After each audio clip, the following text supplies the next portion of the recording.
Civil Mexicanos Unidos, una organización que poco a poco se está fortaleciendo, que está en un momento de crecimiento y de desarrollo, y también invitamos a que todos los mexicanos que estén conscientes de nuestro momento histórico se junten a este grupo para cada vez hacerlo más a nivel nacional y grande hacia todo el territorio, para que podamos también tener una presencia internacional.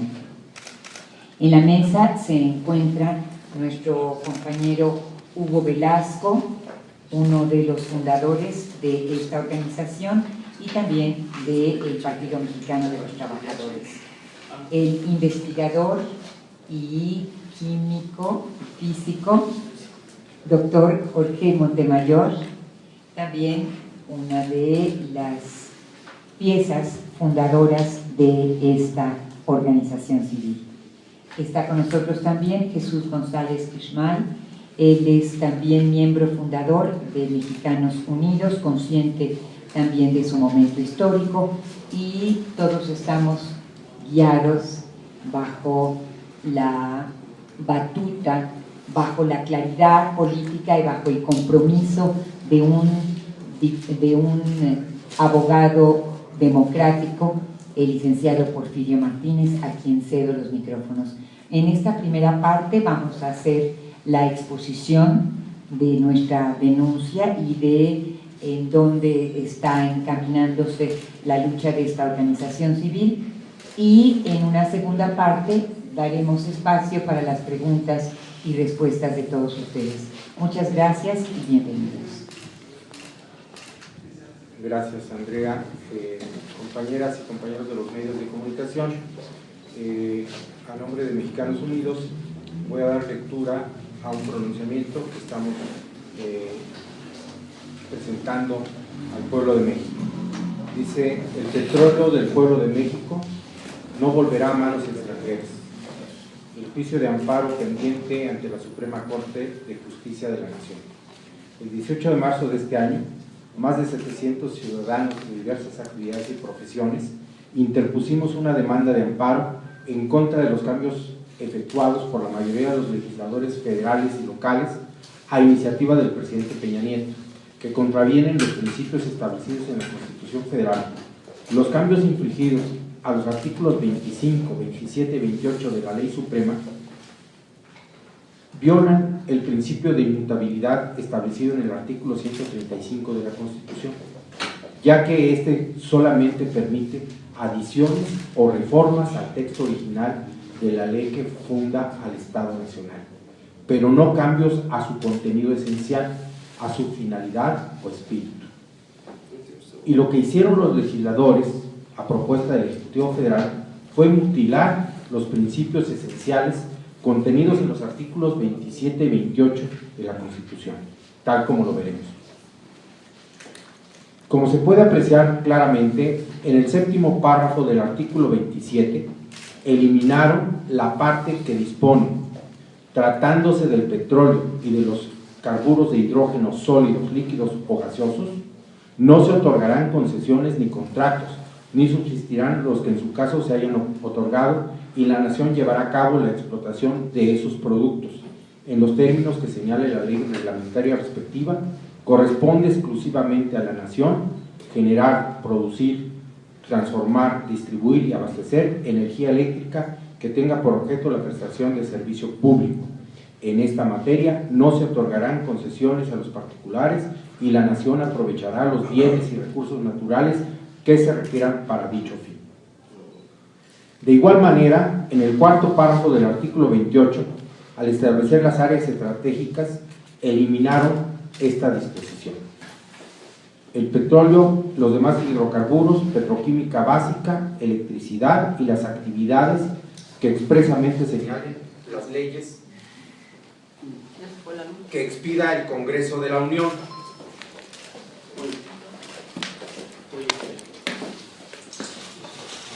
Con sus actos ejecutivo y legisladores pretenden privar a la nación del dominio directo de los recursos energéticos hoy más estratégicos que nunca.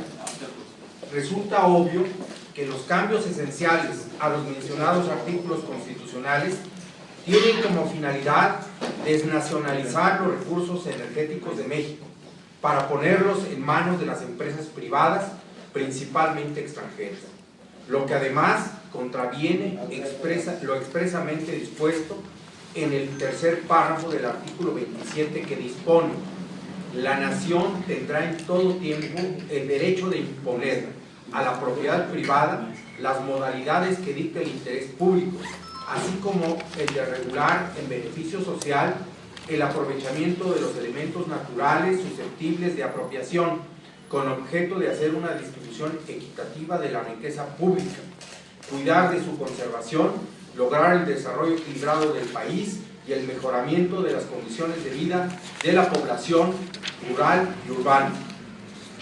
En contra de lo dispuesto en la Constitución, Ejecutivo y legisladores pretenden cambiar el texto de nuestra Carta Magna para imponer a la propiedad pública las modalidades que les ha dictado el interés privado, sobre todo el de los grandes monopolios extranjeros. También cabe señalar que al poner en manos de las potencias petroleras estadounidenses y anglosajonas, ante el entorno de los conflictos bélicos internacionales, se pondría a nuestro territorio nacional en calidad de blanco nuclear, en caso de darse una confrontación militar entre Estados Unidos y algunas de las potencias antagónicas.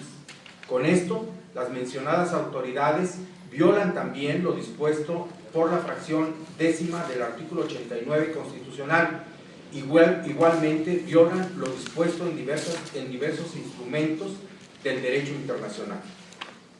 El presidente de la Suprema Corte de Justicia de la Nación indebidamente remitió nuestra demanda ante un juzgado de distrito, por lo que el 3 de abril último interpusimos un recurso de reclamación.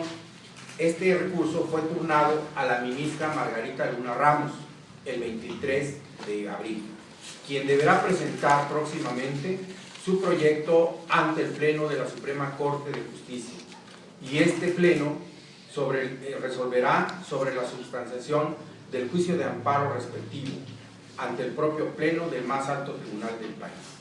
Esperamos que los ministros estén a la altura del conflicto puesto en sus manos.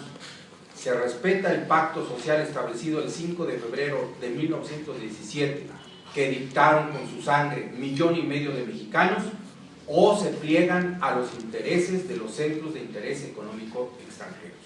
Atentamente, Mexicanos Unidos, los convocantes. No tenemos micrófono, pero se oye muy bien. Entonces, si tienen alguna pregunta, alguna precisión que agregar o que hacer, estamos a sus órdenes. Hola, pues yo quisiera pedirles un poco de mayor claridad para quienes no dominamos tanto el tema jurídico, sobre lo que dicen que se remitió indebidamente la demanda por parte de la Suprema Corte de Justicia de la Nación. Lo que no me queda claro es, si fue remitida indebidamente, ¿por qué la otorgaron de todas formas a la ministra y debe presentar su proyecto, por favor? Se le presenta, es decir, el presidente de la Suprema Corte de Justicia indebidamente manda la demanda de amparo ante un juzgado de distrito. Como los actos del presidente de la Corte son revisables por el pleno de este órgano, entonces nosotros presentamos un recurso que se llama recurso de reclamación. Entonces, el recurso de reclamación que se está tramitando por el número 319/2014, ¿sí?, es el recurso que se le presenta a la magistrada, se le turna a la magistrada, el pleno se lo mandó a ella para que ella haga un proyecto, para que el pleno de la Suprema Corte decida si esa demanda, como nosotros afirmamos y estamos convencidos, le corresponde única y exclusivamente resolver a la Corte, no a un juez de distrito, por la naturaleza tan importante que reviste los cambios de fondo indebidos a la propia Constitución. Solo para ver si tengo muy claro, son dos momentos. Uno es que mandan al Suprema Corte, que es rechazado, y lo que ahora esperan que si se turne bien Con el pleno de la Corte que reconsidere la decisión, que eche abajo la decisión del presidente de la Corte y diga, sí, nosotros somos competentes para conocer y abocarse a resolver el conflicto. De alguna forma, esto ayudaría a los ejercicios que van a hacer partidos de izquierdas sobre esta consulta, apoyaría la consulta, es una herramienta más, se suman, ¿cómo quedamos? Sí, naturalmente que pues hay una movilización ciudadana en muchos frentes. Hay efectivamente los partidos de izquierda, recientemente incluyendo a Morena, están ya convocando al pueblo a que exija una consulta, que el pueblo decida respecto a estas inconstitucionales reformas que el Poder Legislativo ha consumado o que quiere consumar. Evidentemente esa vía política tendrá su camino y en paralelo estas vías jurisdiccionales ante la Corte tienen también su eficacia y finalmente otros frentes que se han abierto como el SME y como los maestros y como otras tantas movilizaciones ciudadanas en el interior de la República. Yo vengo de Coahuila, el domingo hubo en Saltillo también una protesta de este tipo, de modo que todas irán sumando la conciencia nacional contra esa inconstitucional reforma y todas tienen su sentido y su eficacia.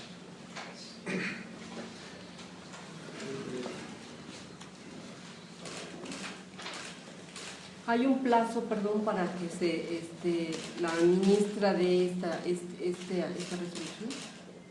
No es un plazo, digamos que muy determinado. Depende de la cantidad de trabajo que tiene la Corte y sobre todo depende de lo que ellos vean, los ministros, si lo ven muy claro o si lo quieren estudiar más. Les queremos decir que hasta el día de ayer, que nos presentamos a la Corte, la ministra todavía no tiene proyecto.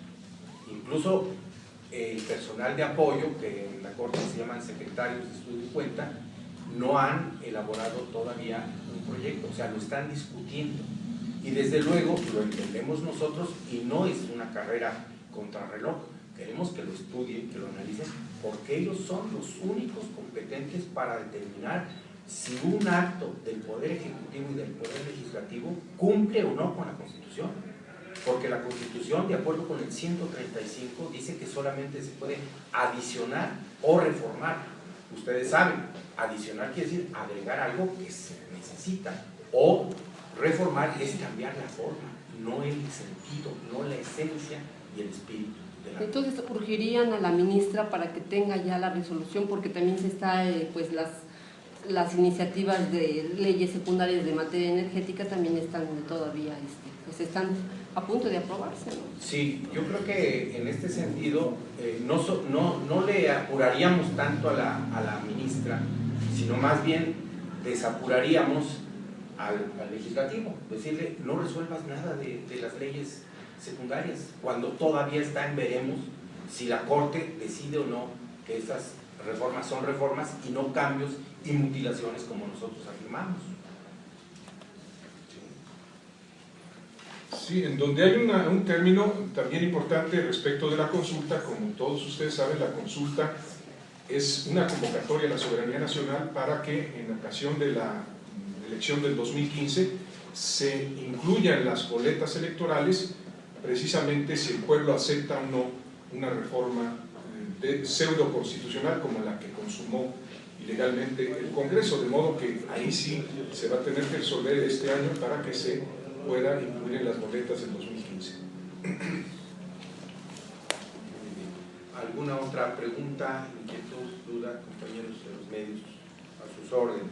Nada más si se suman al llamado, que ya se han sumado varios personajes, grupos, partidos, de que haya un debate abierto para el presidente Enrique Peña Nieto, incluso con especialistas, se haría este llamado también de que haya un debate. Sí, Gracias.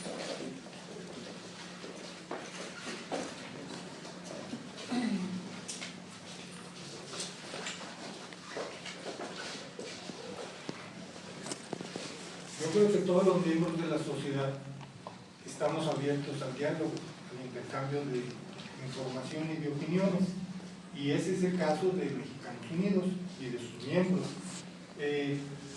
Nosotros, por supuesto, que estaríamos de acuerdo en cualquier forma de diálogo con cualquier grupo, en cualquier condición. Incluso, para que tengan una idea, si hubiera un diálogo con las gentes que promueven este tipo de cambios en la Constitución, que son cambios inconstitucionales, en Estados Unidos, empresas extranjeras y demás, también dialogaríamos con ellos, les explicaríamos las razones jurídicas, históricas, de sentido común y de supervivencia de la población mexicana, que no aconsejan de manera alguna que se privaticen las fuentes energéticas mexicanas. Estamos abiertos al diálogo. Incluyendo al de Cuarón, al que convoca Cuarón. Claro, por supuesto, incluyendo al de Cuarón. O sea, si tuviéramos que ir a platicar con la Shell, con la ExxonMobil, con Barack Obama, ¿sí? Vamos y hablamos con ellos y les diríamos, te conviene mejor tener unos vecinos que estén en paz, que se puedan desarrollar tecnológicamente, a los que no les robes un bien, que la Constitución claramente establece que la propiedad de la nación sobre esos bienes es imprescriptible, no fenece en el tiempo, ¿sí? Y además es inenajenable, no se le puede pasar a un civil, a una agrupación, a un privado. Le explicaríamos eso para que no tuvieran problemas con nosotros, porque la situación de los energéticos en nuestro país es una situación de supervivencia del pueblo mexicano en el corto plazo. Tenemos que sustituir estos energéticos que son fósiles, incluido el carbón, y hay que sustituirlo por otro tipo de fuente. Y desarrollar ese otro tipo de fuente nos va a llevar, está muy claro, lo dice así un economista y un físico, doctor en física y en economía, Cesario Marchetti, se requieren 55 años para que una nueva fuente energética o un cambio tecnológico sustancial abarque el 80-90% de las necesidades de una sociedad. Y eso implica que estamos con el tiempo en contra, porque a nivel mundial las reservas energéticas fósiles alcanzan escasamente para 35 años, y en México probablemente la mitad de esa cantidad, porque estamos alegremente explotando los energéticos al doble del ritmo mundial. Quisiera conocer un poco tu opinión. A ver, es una pregunta que va a sonar inocente, pero tiene su razón de ser. Entendiendo que evidentemente la reforma energética, o suponiendo que sí, pretendiera efectivamente tal cual vender o pasar la propiedad del petróleo a intereses de grandes capitales, suponiendo todo lo que esto va a conllevar, y entendiendo la importancia histórica que tiene, suponiendo que alguna generación, una nueva generación más joven que no le tocó vivir, o como a mí que no me tocó vivir el cardenismo, la expropiación petrolera, estuviese de acuerdo con que el petróleo o los energéticos les pasaran a capitales privados, con la idea de que a lo mejor podrían ser mejores explotados, entonces ¿cuál sería la contra? ¿Cuál sería su argumento para decir que no debe hacerse? ¿Por qué no debería hacerse? Más allá del contexto de la parte histórica. A ver, sí, miren, es que no es un asunto solamente histórico. Por supuesto que tiene una explicación, viene de un acontecimiento. La Constitución no es un recetario, no es a ver qué se le ocurre al gobernante para que lo vayamos modificando. Es la ley fundamental, es la ley que funda el Estado Nacional. Y esa ley fundamental, en el caso de México, ¿sí?, de 1917, costó más de 1,5 millones de vidas de mexicanos, ¿sí? Los diputados la votaron, pero quienes dictaron esa constitución fueron los obreros, los campesinos, la gente más pobre de este país, con las armas en la mano. Entonces, no es un asunto de legisladores y de presidentes de la República, es un asunto del pueblo, es un derecho que el pueblo de México ha adquirido, y la Constitución establece los principios sobre los cuales el país se va a desarrollar. Para cambiar esos principios se tiene que hacer un Congreso Constituyente para que cambie esa Constitución. Mientras no se cambie la Constitución, no se pueden hacer estos cambios que están pretendiendo. Y le voy a dar un dato muy preciso. Ustedes, aunque sea joven y muchos jóvenes, cada vez que ven que toma protesta el presidente de la República, los diputados, los senadores, el procurador, los ministros de la Corte, todos los funcionarios, ¿qué protestan? Guardar y hacer guardar la Constitución. ¿Por qué? Porque es la ley, es el pacto nacional. En el momento en que ellos violenten, como lo están haciendo ahorita, y lograran que la Corte les acepte estos cambios, ¿saben qué va a pasar? Nos tenemos que ir al siguiente artículo de la Constitución, del 135 al 136, que es el último, ¿sí? ¿Qué dice el 136? Que en caso de que se imponga un gobierno contrario a los principios de la Constitución, el pueblo, en cuanto obtenga su libertad, hará prevalecer la Constitución. Fíjense qué interesante. O sea, un pueblo en armas dice, yo ya gané esto, me liberé de una dictadura, de un sometimiento económico terrible, feroz, como el que estamos llegando ya. Entonces, si con triquiñuelas y con engaños y con pseudo-democracias electorales me echan abajo lo que ya gané con el esfuerzo, con mi vida, con el de mis paisanos, pues entonces, si lo hacen, yo tengo el derecho, ¿sí? Pueblo de México, de liberarme de estos que están cambiando y volver a establecer, darle vigencia a la Constitución.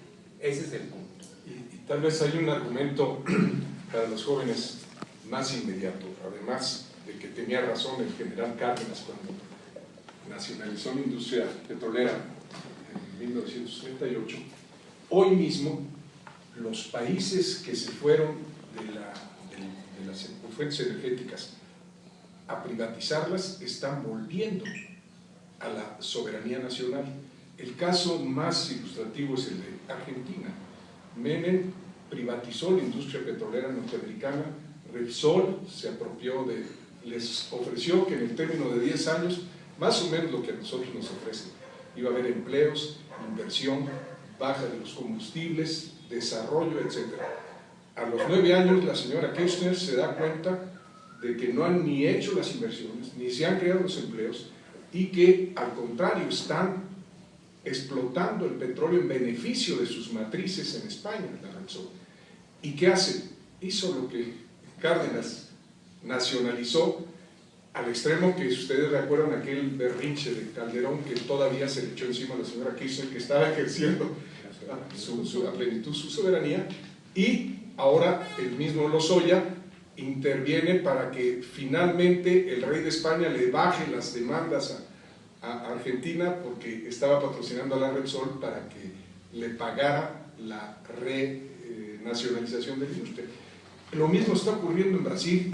Ensayaron la mitad de su industria, privatizarla.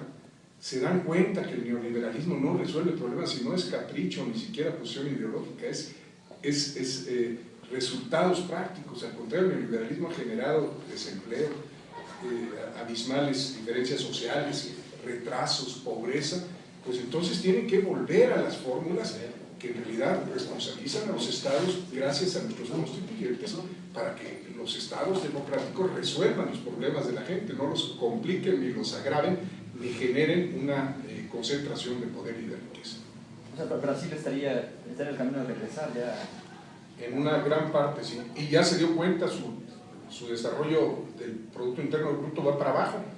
No le dio resultado, pues ya lo intentó. Arabia Saudita, Rusia, la India, todos van y todos citan el ejemplo de México. Todos, los árabes, los indios, todos citan el ejemplo de México. El ejemplo de Lázaro Cárdenas. De Lázaro Cárdenas, obviamente. Nada más vean la estadística mundial. ¿Quiénes mandan ahorita en cuanto a la posibilidad de explotar más o menos? Pues los que tienen más reservas y que tienen un control estatal. Las empresas chinas, las empresas rusas, las empresas de Venezuela. O sea, son empresas de los estados, son empresas nacionales. Por eso es el problema de que nos quieren despojar a nosotros, porque nos tienen a un lado y tenemos gobernantes que no defiendan al país, que están al servicio de ellos, y por eso es que lo están haciendo con esta aparente facilidad. Pero como dice el licenciado González Unal, aquí en nuestro pueblo, aunque sea poco a poco, pero está reaccionando. El dominio de la industria petrolera de los energéticos hacia el Estado es lo que permite el ejercicio de la soberanía, del poder del Estado, tener esos recursos. En Estados Unidos es al revés, los petroleros son los que gobiernan. En otros países son los gobiernos los que dominan, ejercen. Ceder a la industria privada el petróleo es dejar de ser gobierno en los hechos. Y si nos apoyamos en Estados Unidos, acuérdense que gobiernan los petroleros y que la deuda externa de los Estados Unidos es el 130% de su Producto Interno Bruto. Y su principal acreedor es China. Entonces eso de que Obama gobierna, bueno, pónganselo entre comillas. Muchas gracias. Pues gracias a ustedes. Sí tienen todo.